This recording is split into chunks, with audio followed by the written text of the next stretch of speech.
Channel global science IQ। I hope आप सभी लोग बहुत ही अच्छे होंगे, बिंदास होंगे और आपकी तैयारी भी बहुत ही बेहतरीन चल रही होगी।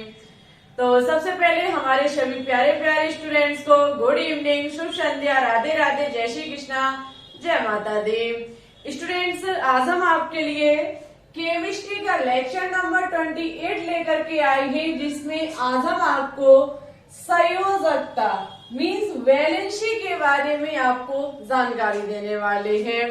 देखो, आज का टॉपिक आपके सभी मेडिकल एग्जाम, कंपटीशन एग्जाम, साथ ही साथ क्लास 11th-12th के लिए बहुत ही इम्पोर्टेंट टॉपिक है, क्योंकि यहाँ से अधिकांशतः आपके एग्जाम में एक ना एक क्वेश्चन अवश्य ही पूछ लिया जाता है। ठीक है, तो आज की क्लास को बिल्कुल भी स्किप नहीं करना है, अंत तक वॉच करना है। साथ ही साथ जैसे जैसे चीजों को हम इस बोर्ड पर नोट डाउन करते जाएं, आप उन चीजों को मेरे साथ कॉपी में नोट डाउन करते रहिएगा, क्योंकि ये चीजें आपके आगे फ्यूचर में बहुत ज्यादा काम आएंगी। ठीक है, और एग्जाम टाइम इनसे हेल्प मिलेगी।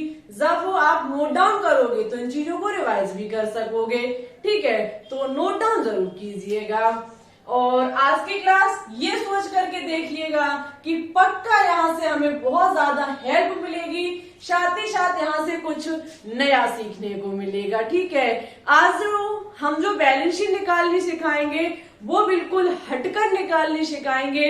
ओनली एक लाइन और आपका आंसर फटाफट आएगा। 30 सेकंड तो बहुत होते हैं, आप शायद है 3 सेकंड यानी कि 3 सेकंड में क्वेश्चन का जवाब दे सकते हो। लेकिन एक छोटी सी रिक्वेस्ट रहेगी हमारी आपसे कि यदि आपको इलेक्ट्रॉनिक विन्यास नहीं आता है तो कृपया करके इस क्लास को यहीं पर स्किप कर दें और प्लेलिस्ट में जाकर के हमने इलेक्ट्रॉनिक विन्यास करना सिखाया है, आप सबसे पहले उस क्लास को देखिएगा, क्योंकि संयोजकता वैलेंसी के लिए सबसे इम्पोर्टेंट चीज है इलेक्ट्रॉनिक विन्यास का आना। ठीक है, और वो ये मान लीजिए इलेक्ट्रॉनिक विन्यास हर एक टॉपिक के लिए इम्पोर्टेंट है, तो उसको सीख जरूर लें, उसके बाद ही इस क्लास पर आए। अच्छा चलिए, ज्यादा समय नहीं लेंगे, हम टॉपिक पे बात करेंगे। अच्छा स्टूडेंट्स, आपको पता है हमारा चैप्टर है रासायनिक बंध, केमिकल बॉन्ड। अच्छा, केमिकल बॉन्ड का सीधा सीधा मतलब क्या निकल के आता है? किसी अणु के द्वारा उनके परमाणु आपस में एक दूसरे से जिस बल के द्वारा जुड़े रहते हैं उसे ही हम रासायनिक बंध या फिर केमिकल बॉन्डिंग कहते हैं। ठीक है, इसके बाद एक चीज हमने आपको नोट डाउन कराई थी अष्टक नियम के बारे में। अष्टक नियम क्या कहता है कि किसी परमाणु के वाह्यतम कोश में 8 इलेक्ट्रॉन पूर्ण करने का सिद्धांत अष्टक नियम कहलाता है। देखो, आपको पता है कि 8 इलेक्ट्रॉन किसी भी इलेक्ट्रॉन के वाह्यतम कोश में कब पूरे होंगे? जब वह या तो इलेक्ट्रॉन का दान करेगा, या फिर इलेक्ट्रॉन को ग्रहण करेगा, या फिर क्या काम करना होगा, उसे इलेक्ट्रॉनों की साझेदारी करनी होगी। ठीक है, कोई भी एलिमेंट्स आपको पता होना चाहिए। अष्टक नियम कहता है कि वाह्यतम कोश में 8 इलेक्ट्रॉन पूर्ण करने का सिद्धांत ऑक्ट रूल यानी कि अष्टक नियम कहलाता है। It's okay. अब वाह्यतम कोश में 8 इलेक्ट्रॉन पूर्ण कब किए जा सकते हैं? या तो कोई भी परमाणु इलेक्ट्रॉन का दान करेगा, या तो ग्रहण करेगा, या फिर साझेदारी करेगा। यदि 4 से कम है तो वो इलेक्ट्रॉन को दान कर देगा, उसके बाद हम कक्ष में 8 इलेक्ट्रॉन पूर्ण हो जाएंगे। 4 से अधिक है, ग्रहण कर लेगा, वाह्यतम कोश में 8 इलेक्ट्रॉन पूर्ण करने हो जाएंगे। और कभी कभी बॉन्ड बनाने के लिए इलेक्ट्रॉनों की साझेदारी करनी पड़ती है, जहाँ पे जब साझेदारी होगी तो उन दोनों परमाणुओं को एक साथ लेना होगा। ठीक है, हमने बहुत गजब का एक एग्जाम्पल आपको दिया था उस दिन NaCl का।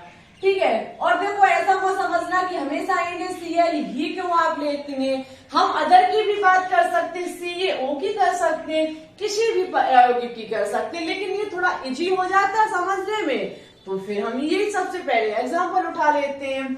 अच्छा, इसका आपको पता होगा इलेक्ट्रॉनिक विन्यास होता है 281, जबकि इसका इलेक्ट्रॉनिक विन्यास होता है 287।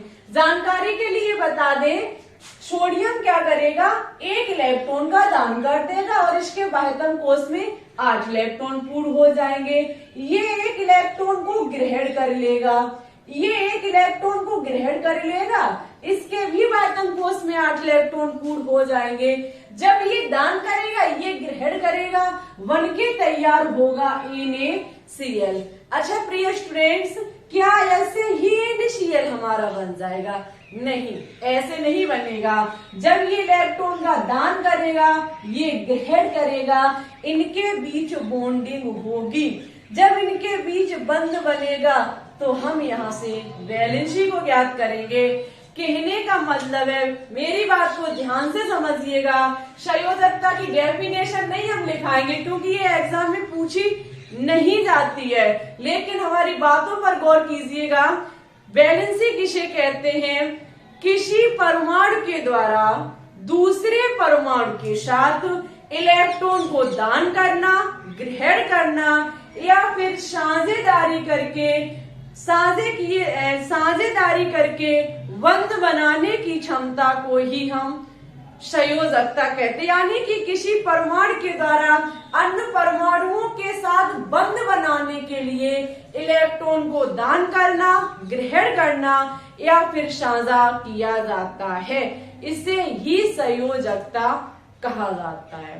जब कोई परमाणु किसी दूसरे परमाणु के साथ बंध बनाएगा तो इलेक्ट्रॉन का दान करेगा, ग्रहण करेगा या फिर साझेदारी करेगा, बस इसे ही संयोजकता कहा जाता है।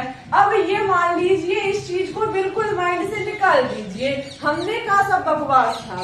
ओनली एक छोटी सी लाइन याद रखनी है वैलेंसी के बारे में, संयोजकता के बारे में एक छोटी सी लाइन याद करनी है आपको। संयोजकता यानी कि वैलेंसी बराबर अयुग्मित इलेक्ट्रॉनों की संख्या, अयुग्मित इलेक्ट्रॉनों की संख्या। कर लीजिए नोट डाउन, इतनी इंपॉर्टेंट है ये लाइन कि आप चुटकियों में सीखेंगे वैलेंसी को निकालना। संयोजकता को यदि ज्ञात करना है तो आपको क्या करना है, उस परमाणु में अयुग्मित इलेक्ट्रॉनों की संख्या को लिख देना है। अयुग्मित इलेक्ट्रॉनों की संख्या को लिख दोगे, आपकी वैलेंसी निकल के आ जाएगी। ठीक है, 1 मिनट रुकिए, थोड़ा गेट बंद कर देते हैं क्योंकि आज आवाज बहुत ज्यादा आ रही है।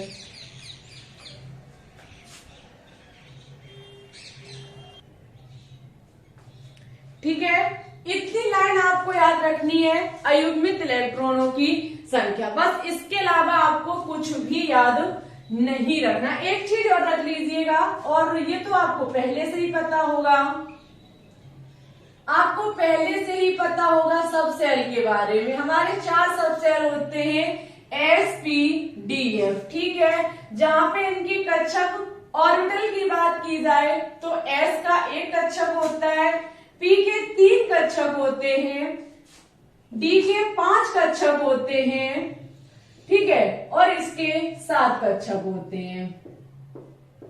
ठीक है, ये आपको पहले से पता है। हमारे 4 सब सेल होते हैं जहां पे S का 1 कक्षक, P के 3 कक्षक, D के 5 और F के 7 कक्षक होते हैं। बस इसके अलावा आपको कुछ भी ध्यान में नहीं रखना है। ठीक है, वैलेंसी संबंधित सबसे पहले हमारा आज का फर्स्ट क्वेश्चन हम सॉल्व करेंगे।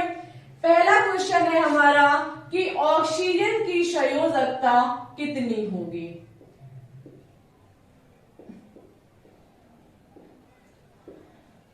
ऑक्सीजन की संयोजकता कितनी होगी। अभी शुरुआत में ही हमने बोल दिया आपसे कि वैलेंसी के लिए आपको इलेक्ट्रॉनिक विन्यास आना चाहिए। ठीक है, सबसे पहले क्या काम करना होता है, हमें जिस एलिमेंट्स की वैलेंसी पूछी जाती है उस एलिमेंट्स की हम क्या करते हैं, इलेक्ट्रॉनिक विन्यास को निकालते हैं। जब हम ऑक्सीजन 8 का इलेक्ट्रॉनिक विन्यास निकालेंगे 1s2 2s2 2p4 हम हमारा निकल के आएगा, यही तो निकल के आएगा। हम कुछ भी ध्यान नहीं रखेंगे। आपको पता है ये हमारा फर्स्ट कोष है और ये हमारा सेकंड कोष है। ये नाभिक है, ये फर्स्ट कोष, ये सेकंड कोष। फर्स्ट कोष का 1s2, सेकंड कोष का 2s2, 2p4। ठीक है, अब भाई जो भी अंतिम कोष होता है उसको लेकर के हम बात करते हैं। तो ये रहा हमारा सेकंड कोष, इसके बाद थर्ड कोष तो है नहीं। यहाँ पे आप देखेंगे सबसे पहले 2s, s के लिए एक कक्षक होता है, इलेक्ट्रॉन कितने हैं? 2, एक इलेक्ट्रॉन, 2 इलेक्ट्रॉन। ठीक है, उसके बाद कौन सा कक्षक है? p कक्षक। p कक्षक p उपकोष, कौन सा सबसेल है? p subshell. p सबसेल के लिए कितने कक्षक होते हैं? 3 कक्षक। 3 कक्षक में कितने इलेक्ट्रॉनों को भरना है? 4 इलेक्ट्रॉनों को। सबसे पहले इलेक्ट्रॉन को क्लॉकवाइज भरते हैं, क्योंकि हुड का नियम कहता है जब तक कक्षकों में सभी इलेक्ट्रॉन को नहीं भर दिया जाएगा, सभी कक्षकों में जब तक एक एक इलेक्ट्रॉन को नहीं भर दिया जाएगा तब तक उनका हम युग्मन नहीं कर सकते हैं। जब हमने एक एक इलेक्ट्रॉन को भर दिया, 3 इलेक्ट्रॉन भर गए, एक और बचा तो ये भर गया हमारा। ठीक है, ऐसे करके आप देखेंगे ये भी हमारा युग्मित है, शादीशुदा है। इट्स ओके, ये भी हमारा शादीशुदा युग्मित है। लेकिन 2 कक्षक देखे जाएं, 2 इलेक्ट्रॉन देखे जाएं तो कैसे हैं? अयुग्मित है, इनका जोड़ा नहीं बना है। तो यहाँ पे यदि इसकी वैलेंसी की बात की जाए तो उपस्थित अयुग्मित इलेक्ट्रॉन, कितने अयुग्मित इलेक्ट्रॉन है? 2। तो ऑक्सीजन की जो वैलेंसी होगी वो कितनी होगी? 2 होगी। कितनी होगी? 2 होगी। सबसे इजी ट्रिक है ये हमारी, और इससे इजी आपको कहीं भी नहीं मिलेगी। चलिए और कहीं एक एग्जांपल और हम आपको दिखाएंगे। माना कि एक एग्जांपल हम ले लेते हैं आपके लिए, जैसे कि सोडियम ही ले लीजिए। सोडियम की बात करें, इलेक्ट्रॉनिक विन्यास सोडियम का क्या निकल के आएगा? 1s2, 2s2, 2p6, 3s2, यही 3s1, यही तो निकल के आएगा इसका इलेक्ट्रॉनिक विन्यास। इसका इलेक्ट्रॉनिक विन्यास, ये फर्स्ट कोष, ये सेकंड कोष, ये थर्ड कोष। तो लास्ट वाले कोष पे बात करेंगे। थर्ड कोष है, एस सबसेल है। एस सबसेल के लिए एक कक्षक होता है, एक इलेक्ट्रॉन है, तो एक इलेक्ट्रॉन को हम क्लॉकवाइज भर देंगे। अच्छा स्टूडेंट्स, एक इलेक्ट्रॉन युग्मित है या फिर अयुग्मित? तो आप देखेंगे ये अयुग्मित है। तो सोडियम में यदि अयुग्मित इलेक्ट्रॉनों की संख्या की बात की जाए तो 1 है, और जब 1 है तो ये ही हमारी वैलेंसी कही जाएगी। किसी भी एलिमेंट्स में उपस्थित अयुग्मित इलेक्ट्रॉनों की संख्या को ही हम उसकी वैलेंसी कहते हैं। अच्छा, ये तो हमारी एक हो गई, लेकिन आपने देखी होगी कहीं एक एलिमेंट्स की 2, 3, 4 तक वैलेंसी होती है। वो कैसे होती है तो वो भी हम आपको निकालनी सिखाएंगे। माना कि हम ले लेते सल्फर S1632, माना कि हम ले लेते सल्फर S1632। सबसे पहले S16 का आप कर दीजिए इलेक्ट्रॉनिक विन्यास। वीडियो को यहीं पे स्किप कीजिए, पहले इलेक्ट्रॉनिक विन्यास कीजिए, हम नहीं करेंगे।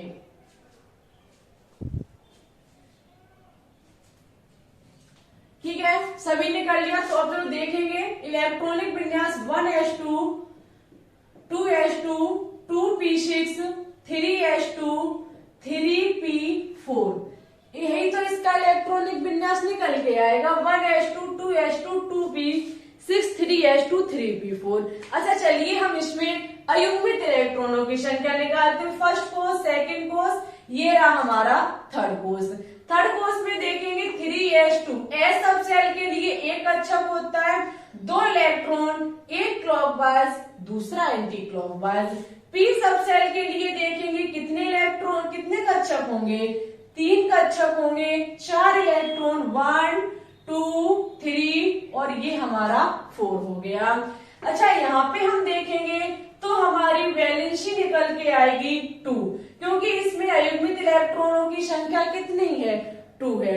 लेकिन स्टूडेंट्स ये तो हमारी एक निकल के आई, और वो भी निकल के आई सामान्य अवस्था में।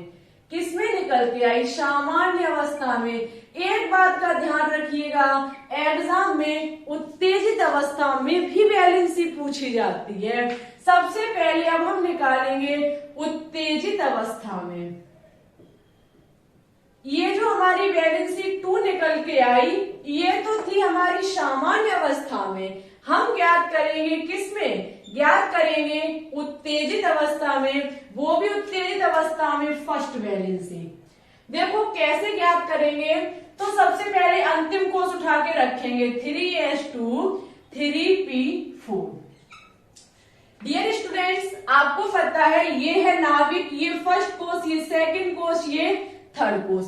थर्ड कोष में 3 सब सेल होते हैं, 3s 3p और कौन सा होता है? 3d। लेकिन इस टाइम यहाँ पे बात की जाए तो 3d पर कितने इलेक्ट्रॉन है? 0 इलेक्ट्रॉन है। होता क्या है कि इस यदि S1632 जो हमारा सल्फर है, हम इसे लगातार हीट देते रहे, ये उत्तेजित होगा। जब हम इसे तापमान देंगे उत्तेजित होगा। उत्तेजित होने के बाद क्या काम होगा?